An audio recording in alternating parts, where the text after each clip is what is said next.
لایەک بەخێر بێن سەبارەت بە پرسی سزادراوانی بادینان چالاکۆنان و ڕۆژنامەنووسان لای هەمووتان معلوم بوو کە ماوەیەکی زۆر لە تیمی پارێزەران کۆمەڵێکتانی لە بڕیارەکانی دادگای کەتنی دەشتی هەولێر و هەروەها ئەم جاریان لە بڕیاری دادگای تاوانی سێدا ئەم جاریان لە ڕێگای داوامان کردیا بە ڕێگای تەڵەب تەدەخول تەمیزی و داوامان کردی کەس بەڕێز سەرۆکی دادگای تەمیزی هەرێمی کوردستان لەگەڵ ئەندامانی بەڕێز لە دادگای تەمیزی هەرێمی کوردستان ئەمان پێداچوونەوە بە بڕیارەکانی دادگای تاوانی سێ هەولێر و هەروەها دادگای کەتنی دەشتی هەولێر بکەن لەبەرەوە ئەو بڕیارانێکی ئەوان دەریان کردی بڕیارەکان سەرپێچی یاسایە ئەو مادەی کە ئەو چالاکۆن و ڕۆژنامەنووسانەی بادینانی پێگیرایە ئەوانە مەشمولن بە ئیفراز شەرتی بۆیە ئێستا تیمێکمان حالیان لەو دقیقە قسە بۆ بەڕێز دەکەین تیمێکمان لە پارێزەران وا لە ناو محکەمەی تەمیزن خەریکە ڕێکارەکانی تانەدانن لە هەردوو بڕیارەکانی دادگای تاوانی سێی هەولێر و هەروە بڕیاری دادگای کەتنی دەشتی هەولێریش لای هەمووتان ئاشکرایە کە ئەم چەند جاری دیکەش باسمان کردیە و بۆ هەموو ڕایگەشتش ئەوە دەزانێت ئێمە وەکو تیمی پارێزەران چەند جار دووپاتمان کردەوە تاکیدمان لەوەی کردەوە کە ئەوانە مەشمولن بە ئیفراز شەرتی لەبەرەوەی پێشی ئەوانیش شێروان تەها لە بادینان و مەسعود شەنگاری لە بادینان لە زیندانی زەرکای بادینان ئەوانە ئازاد بوونە بە هەمان ئەو مادەیە و هەروەها بێریڤان ئەیوب لە هەولێر لە هەمان ئەو دادگایە لە هەمان ئەو دادگایە لە تابقی سێم حاکمێکی ئەمانە مەشمولن بە ئیفراز شەرتی ئازادیشی کرد ئەوە لە هەمان ئەم دادگایە لە تابقی ئەرزی حاکمی تر دەرن ئەوانە مەشمولینە بە ئیفراز شەرتی بۆیە سەر لە ئێمە شێوێنراوە سەر لە یاسا شێوێنراوە سەر لە هەموو پارێزەران و هەروەها دادوەرە بەڕێزەکانی لە نێوان خۆیان متتەفقینە وەسەریان لە خۆشیان شەوەنە لە ئێمەشان شاوانیە بۆیە ئەمڕۆ هیوادارین و چاوەڕوانی ئەوەش لە مامۆستایانی بەڕێزمان لە دادگای تەمیز دەکەین کە ئەو بڕیارانە هەڵوەشێنەوە و بڕیار بدەن بە ئازادکردنی قبولکردنی ئیفراز شەرتی بوو ئەو سزادراوانی شیرازێ و هەروەها دواتریش ئەوانەی کە لە دوایان دێن شێروانی و هاوڕێکانی تری هەرێک لە مەلاشیڤان و هاریوان ئیسا و ئەیاسکەرم و گوهدار زێباری و ئەوانیش کە مەشمولن بەو ئیفراز شەرتیەوە هەروە هەموو کەسانی بۆ مادەیە ژیرانی بە مادەیەک لە یاسای ژمارە 21 ساڵی 2023 پەرلەمانی کوردستان هەمووی دەبی مەشمول بێت کە ناکرێت پێشتریش باسمان کردیە لە دەرگاکان بانێک و دووهەوە بێ لەلایەک قرارێک بێ لە لایەک قرارێکی تر بێ بۆیە ئەمڕۆ پێم وایە و چاوەڕوانی ئەوەی و گەشتبینی لەوەی کەس بەڕێز سەرۆکی دادگای تەمیز خۆی دێتە سەرخەت و هەروە ئەندامانی بەڕێز لە دادگای تەمیزی هەرێمی کوردستان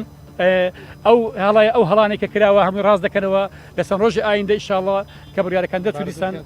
بۆتان بۆ هەموو لایەک ڕوون دەکەینەوە بارودۆخیان بە شێوەیەکی گشتی زیندانیان لە هەموو هەرێمی کوردستان بارودۆخیان خراپە و بە تایبەتی ئەوانەی زیندانیانی بادینان ماوەک بەر لە ئێستا بارودۆخیان خراپ بوو بۆ ئێوەشمان باس کرد کە شێروانی ماوەیەکی زۆر لە زیندانی تاکە کەسی بوو بەڵام دواتر ئێستا حالیان گەڕاوەندرێتەوە ناو هاوڕێکانی جگە لە گوهدار زێباری تا ئێستا نەگەڕێنراوەتەوە ناو هاوڕەکانی هەموو ئەوانیت کرد ئێستا حالیان وەزعکە بەرەو باشی دەڕوە دەتوانم بڵێم ئێستا حالیان وەکو زیندانی مامەڵیان لەگەڵ دەکەن پێشتر وەکو دیلی جەنگ مامەڵیان لەگەڵ دەکردن سەبارەت بەو لێبوردنێک کە دەرچووەوە لێبوردنێکی تایبەتی سەرۆکی بەڕێز سەرۆکی هەرێمی کوردستان بوو کە ئەمە ئەوەشمان هەر پێ باشە بۆ 1600 قسوور ئەو کەسانێک کە کاتی خۆی هاریب بووینە پۆلیس بووینە لە کارمەندەکانی هێزی ناوخۆ بووینە وەزیفەیان بەجێهێشتە چوونەتە خارجیان لە کوردستانن یان ئەوەتە ئیستقالەیاندا ئیستقالەکانی قبول نەکرێ هەمووی حکمی غیابیان لە بۆ دەرچووە و سەرۆکی هەرێم لێبوردنی تایبەتی لە بۆ دەرکردن و لە ماوەی ساڵی ڕابردوش چەندین لێبوردنی تایبەتی دەرکراوە بۆ خەڵکی دیکەش ئەمە چاوەڕوانی ئەوە بین کە بەڕێز سەرۆکی هەرێم داوای لێ دەکەین جارێکی تریش ملحەقی ئەو لێبوردنە تایبەتی دەربچێ ئەو جارە بۆ زیندانیانی سیاسی بادینان و هەموو زیندانیانە سیاسیانی کە لەناو هۆڵەکانی زیندانن لە هەولێر لە دهۆک لە سلێمانی لە شوێنەکانی دیکەش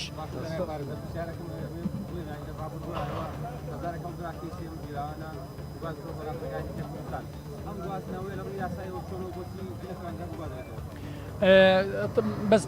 طبعا بەنسبەت گواستنەوەی ئەوە هەر زیندانێک حەقی خۆیتی مافی خۆیتی لە چی لە بەرژەوەندی ئەو دابێت زیندانی بەسەربەری پێشتریش تەجروبەمانە بۆ خەڵکی تر لە هەولێر چوتە دهۆک لە دهۆک چوتە سلێمانی لە سلێمانی هاتۆتە هەولێر بەرژەوەندی زیندانێکە لە چێبی دەبێت لێ ماوەی زیندانێکی بەسەربەرێ بەڵام بەڕێوەبەری چاکسازی گەورانی هەولێر تا ئەو دقیقە قسە لەو زەلابتان دەکەین لاری دەکاتن و نووسراوەکان بەرز ناکاتەوە ئێمەش بەڕاستی لە ئێستادا ڕامانگرتو دەمانێت بزانین نەتیجەی قراری محکەمەی تەمیسیە بۆی ئەو کاتە قراری ئەو ئیشی زیاتر دەست بکەین و سەرداری وەزارەتی کار بکەین بەڵام هەرسەر لێبوردنەکە دەمێت لەسەر لێبوردنی گشتی ئەو بەڕێزە پرسیاری کە دەمێت قسەی بکەم بابەتی لێبوردنی گشتی ئێستا لە هەرێمی کوردستان طبعا لە هەموو لایەنەکان ئێستا حاضرن ڕازینە و مسودە حاضرە و پرۆژە یاسایەکە حاضرە و بەڕێز سەرۆکی پەرلەمانی کوردستان بفاتحی هەموو لایەنەکانی کردیە هەموو وەڵامیان داوەتەوە چ لە ئەنجومەنی دادوەری چ لە لایەنەکانی تر لە سەرۆکایەتی هەرێم نوێنەریان دیاری کردووە بۆی پرۆژەی لێبوردنی گشتی لە بۆ سەر تاسەری زیندانیانی کوردستان دەربچێ کە ئەوش جێگای خۆشحاڵیە لەبەرەوەی زیندانەکان پڕ بووە لە خەڵک و خەڵک لەنا ئەو خەڵکانەش خەڵکی بێتەوان یەکجار زۆری تێدایە و خەڵکیشی تێدایە لەسەر شتی زۆر بەسیط حکومەتی زۆر دراوە ئەو لێبوردنە گشتی ئەگەر دەربچێ ئینشاءالله لە قازانجی هەموو زیندانیان دەبیتن تەنها ماوە تۆپەکە لە ساحەی بەڕێز سەرۆکی حکومەتی هەرێمی کوردستانە هیوادارین بەڕێزیشیان دڵی گەورە بێتن و لە ئایندەی نێزیک وەڵام بداتەوە بە ئەرێنی بۆی هەموو ئەو بەڕێزانێکە لەسەر تۆمەتی بەسیط و بێتاوان ژیراینە بە بەردێبوردنی گشتی بکەون و دەمەوێت لێرەدا داواکاریەک لە بەڕێز سەرۆکی پارتی دموکراتی کوردستان کاک مەسعود بارزانی بکەم کە لە ماوەی ڕابردوو کۆنگرەیان کرد لە کۆنگرەکەیاندا لە یەکەم دروشمی کۆنگرەکە شعاری ئازادیان و دموکراسی ئەوانیان ئقرار کرد بوو لە کۆنگرەکە داوای لێ بەڕێزیان دەکەم کە ڕێگە زیاتر بە ئازادی ڕادەربڕین بدە بە تایبەتی لە منتقی هەولێر و بادینان و بەڕێزیشان کاک مەسعود بارزانی کە پیاوێکی خاوەن ئەزمونە و لە کاتی خۆی لە پاش ڕاپەڕین لەگەڵ بەڕێز مامجەلال لێبوردنی گشتیان دەرکرد لە بۆ هەموو ئەوانەی کە دەستیان بە خوێنی کورد سوورە هیوادارم بەڕێزیشان تەدەخل بکە بێتە سەرخەت بۆی لێبوردنێکی گشتی لە جارش کە بۆ ئەو زیندانیانە دەربچێەوە بە تایبەتی ئەوانەی بادینان کە بە ڕبع و یاد بە هیچ شێوەیەک بە چارەیەکی ئەو تا ئەو حکومەی کە دراینە